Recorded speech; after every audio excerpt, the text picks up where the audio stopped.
Сайн байцгаана уу? Бүгдээрээ өдрийн мэнд хүргэе. Ингээд Америкийн нэгдсэн улсад гарсан нэгэн харамсалтай иргэн талаар та бүхэнд ярьж өгөхөр бэлтлээ. За ингээд эрэхтэй оръё. 2010 оны намар Америкийн нэгдсэн улсын Нью-Йорк State-ийн Long Island-ийн Ocean Parkway гэдэг газарт цагдаагийн нэгэн ээлжид сургуулилт хийгдэж байсан. Үндэ энэ нь бол сургуульт гэхээсээ илүү жинхнээс алга болсон нэг эмэгтэйг хайх ажиллагаа байсан. Албаны нохойтой цагдаа нар гийлгөө эргээ ойролцоо ажиллаж байхдаа хэний ч төсөөлөөгүй нэг зүйлийг олж илрүүлсэн байдаг. За тэр зүйл нь чухам юу вэ гэвэл хүний цогцсны үлдэгдэл байсан. За ингээд сургуу алга болсон нэг эмэгтэйг хайх ажиллагаар эхэлсэн өдөр удалгүй хүн амны ноцтой хэргийн илрүүлэлт болж хувирна гэж тухайн үед хэн ч мэдсэнгүй. Дараагийн саруудад мөрдөгчд энэхүү аслагдсан арлын хурдны зам болон түүний ойролцох бүс нутгуудаас 10 хүний цогцсны үлдэгдлийг мөн олсон байдаг. За тэгээд мэдээж хохирогчдыг таних ажиллагаа явуулсан. Ингэхэд хохирогчдын ихэнх нь Craigslist буюу манайхаар үнэгүй цэг юм шиг тийм зарын сайт дээр зар тавьж биеийн үнэлэх үйлчилгээ үзүүлдэг байсан тийм жижигхэн биетэй эмэгтэйчүүд байсан. Тэдний цогцыг тааран шуудаа эсвэл хогны утанд ороогоод тухайн аслагдсан байршлуудыг сайн мэддэг гэж хэлмээр тийм хүний хийсэн үйлдэл байсан. Энэ хэрэг цагдаа нарын дунд гийлгөө эргийн аллага гэх нэрээр алдарсан бөгөөд 10 гаруй жилийн турш Нью-Йоркийн түүхэнд хамгийн нууцлаг тайлагдаагүй цуврал алуурчны мөрдөн бацалтын нэг хэвээр байсан. Энэ хэрэг яагаад цагдаа нарын хувьд ихтлээ онцгой хэрэг болсон бэ гэвэл нэгдүгээрт хэрэгтэн илрүүлж чадалгүй маш удаан үргэлжилсэн. Хоёрдугаарт нэг л бүс нутгаас ийм олон тооны хохирогчод, цогцос, олдоод зам аллага нь үлдэгдэж байх хугацаанд хэрэгтэн илрүүлэх нь битгий хэл таамаглах с ิจ гтэн ч олдохгүй байсан энэ явдал байсан. За тэгээ мөрдөгчд мухардалд орж сэжүүрөө тувсан өөрчлөгдөх тусам үнэн үүрд булагдан үлдэж мэдэх тийм л цаг хугацааны урсгалтай тулгарч байлаа. Цаг хугацааны хувьд аллагууд 1993 оноос 2010 оны хүртэлх хугацааг хамардаг. Энэ нэрэгт холбогдсон 8 эмэгтэй бүгд амь өргөдөх үедээ биеийн үнэлэх үйлчилгээ эрхэлдэг байсан тогтоогдсон. За ингээ хохирогчдыг танилцуулъя. Сандра 28 настай 1993 оны 11-р сарын орчимд амь өргөгдсөн. Түүний цогцыг Хэмптонс дахь ой мод нутраас олсон. Карен 34 настай 1996 онд алга болсон. Цогцсны зарим хэсэг нь хожим тухайн бүс нутгаас олдсон байдаг. Валери Мак 24 настай 2000 оны орчимд сургуу алга болсон. Түүний цогцсны хэсгүүд нь Майнервилл гэх газраас олдсон бөгөөд хожим зарим хэсэг нь тухайн бүс нутгаас бас олдсон байдаг. Джессика Тейлор 20 настай 2003 онд алга болсон. Түүний цогцсны үлдэгдэл мөн адил төстэй зүйдэх талаар олдсон байна. За ингээд үүний дараа 2010 оны 12 дугаар сард олон нийтийн анхаарлыг аргагүй татсан цогцсууд бол Гилгогийн 4 гэж нэрлэгддэг ийм хохирогчд байсан. За энэ 4 хохирогч нь нэгдүгээрт Морин 25 настай Коннектикут мужаас гаралтай ганц бие ээж 2007 онд алга болсон гэж тэмдэглэгдсэн байсан. Мелисса 24 настай Нью-Йорк мужаас гаралтай 2009 онд алга болсон гэж тэмдэглүүлсэн. Түүнийг алга болсны дараа ар гэрийнхэн рүү дайжинсан тийм утасны дуудлагууд ирж байсан. Меган 22 настай Мэн мужаас гаралтай 2010 оны 6 дугаар сард алга болсон гэж тэмдэглүүлсэн. Амбер Лин Костелло 27 настай Вест Бабилоноос гаралтай 2010 оны 9 дугаар сард алга болсон гэж тэмдэглүүлсэн байдаг. Тухайн үед нэгэн гэрчийн мэдүүлгээр сэжиг бүхий ачааны автомашины талаар дурссан байдаг. Харамсалтай нь өөр ямар нэгэн нотлох баримт олдоогүй. За ингээд эдгээр дөрвөн хохирогчд бүгдөө хурдны замын богинохон зурагч дотроос ижил төстэй байдлаар гадуур нь ямар нэгэн зүйлээр ороосон байдалтай олдсон.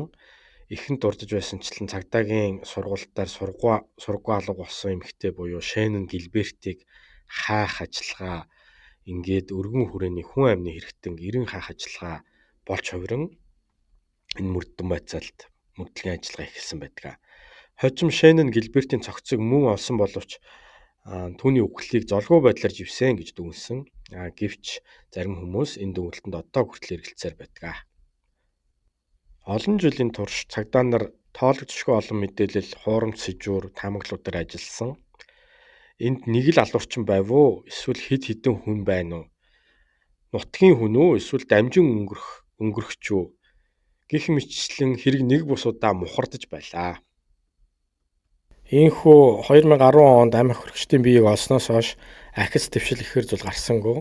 Цагдаагийн өөр албатууд эвлүүлдэг тоглоомт энэ хэргийн бүрэлдэхүүн хэсгүүдийг тус тусдаа хариуцж байсан ч тэднийг нэгтгэн дүгнэж цаашдын мөрдлөгийн тактикаа сайжруулах гэх мэт зохицуулалт хязгаарлагдмал байлаа. Хохирогчдын арга гэрийнхэн цагдаа нарыг хэргийг илрүүлж чадахгүй болохоор зүгээр л орхичлоо гэж үзэж хариултынх нь тууштай шаардаж байсан юм аа.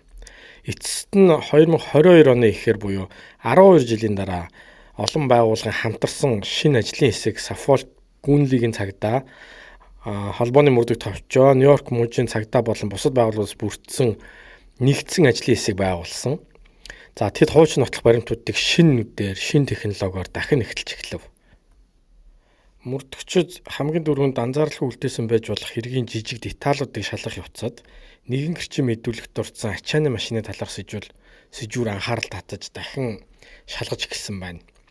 Ингээд Amber Costello алга болохын өмнөхөн уулзсан үйлчлүүлэгчийг харсан гэрч тэр эрэхтэй хуучны Chevrolet Avalanche автомашинтай байсан бөгөөд энгийн үйлчлүүлэгчээс илүү их мөнгө амлаж байсан гэж тодорхойлсон. Ингээд мөрдөгчид тээврийн хэрэгслийн бүртгэлийг дахин шүүж нэлээд хугацаа зарцуулсны үр дүнд тохирох машиныг хайж олсон. Энэ машин Rex 2 маны машин байсан. Мөн мөрдөгчид хохирогчдоос үйлчилгээ авахар залгахдаа дугаараа нууцсан утаснуудыг онцгойлон шалгасан байна. Үүрэн холбооны бүртгэлээс харахад эдгээр утаснууд эмэгтэйчүүд алга болох үед нөгөөх 2 маны Massapequa Park дахь гэр болон Манхэттен дахь ажлын байрны ойролцоо идэвхжиж байгааг ажигласан учраас 2 маныг аль бие осоор сэжигтнэр татлаа. Зарим охирогчдыг нас урсны дараа тэдний ар гэрийнхэн рүү дайжгинсан, загинсан амь охирогчдыг доромжилсон дуудлагууд ирж байсан бөгөөд эдгээр дуудлагуудыг хийсэн байршлууд нь 2 маны гэр болон ажлын ойролцоо байршлуудад давхцаж байсан. За хэдийн аль биесны сэжигтнэр татагдсан ч уул мөрөө баллаж оргод зүгтах эрсдэлтэй гэж цагдаа нар үзээд өөрт нь мэддэгдэлгүйгээр нууцаар ажиглангаа хөдөлшгөн нотлох баримтуудыг цуглуулахаар болсон байна. Rex 2 маныг судалж үзэхэд тэрээр 1963 онд төрсэн амьдралынхаа ихэнх хугацааг Gilgo эргээс хэдхэн милийн зайд орших Massapequa Park дахь гэртээ өнгөрүүлсэн байдаг. 2 маань Манхэттенд барилгын код дүрм журмаар мэргэжсэн архитектороор ажиллаж байсан. За эхнэр хүүхдтэй хамт амьдардаг, хөршүүдэн түүнийг тодорхойлохдоо өвд дуу цөөтэй, онцгойрох зүйлгүй нэгэн гэж тодорхойлж байсан. Тэгээ харахаар түүний амьдралд эдгээр гэмт хэрэгт холбоотой байж болох ямар ч сэжүүр олдохгүй байлаа.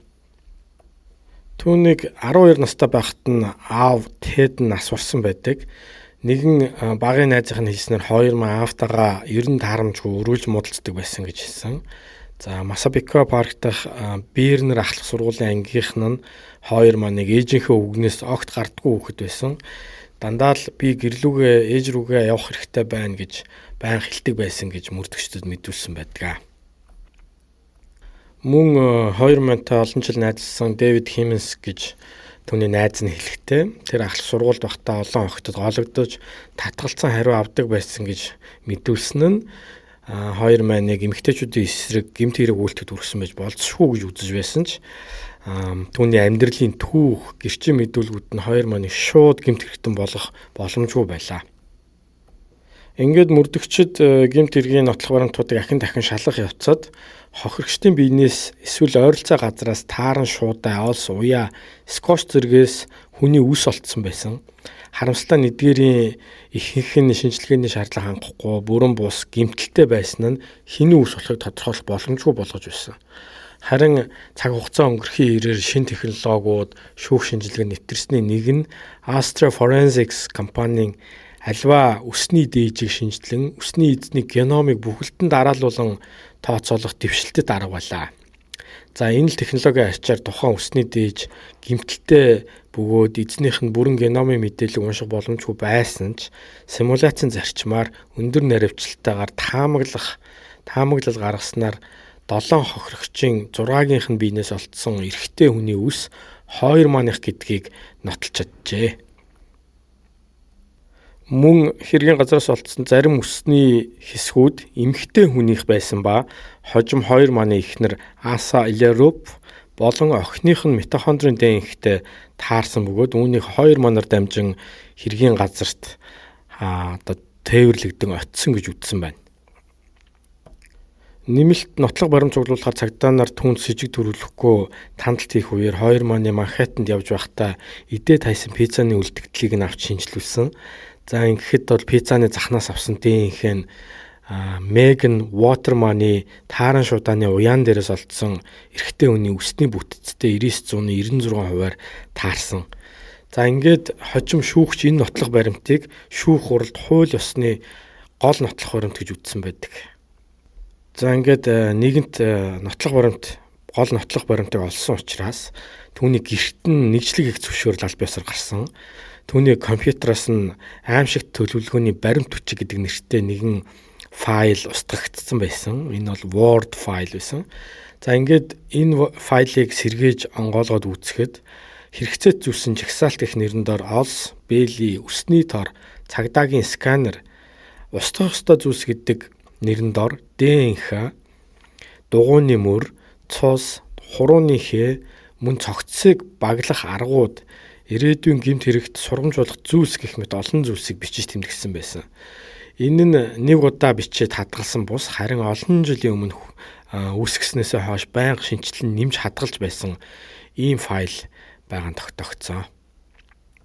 За мөн интернетэд хийсэн хайлтуудыг нь шалгаж үзэхэд хохирогчдын нэрс, мөрдөн байцаалт, хүчирхийлэл, эрүүдэн шүүлт, порнографи болон тухайн хэргийн талаар хайлт хийсэн байсан. За мөн түүний гэр бүлийн ажлын хуваар аяллаа бүртгэлээс нь үзэхэд гэмт хэрэг үйлдэгдэх үеэр түүний эхнэр хүүхдүүд нь ихэвчлэн хотоос гадуур эзгүй байсан нь тогтогдсон. Ингээд 2023 оны 7 дугаар сарын 13-ны өдөр 2 мааныг Манхэттенд ажлын байрных нь ойролцоо явж байхад нь баривчилсан байдаг.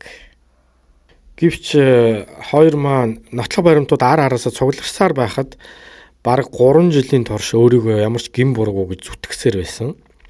За ингэж явсаар 2026 оны 4-р сарын 8-ны өдөр Саффолк гүнлэгийн шүүхтээр тэрээр мэдүүлгээ өөрчилж 7 хүний амь насыг хөнөөсөн гэдэгт гин буруу хүлээсэн байдаг.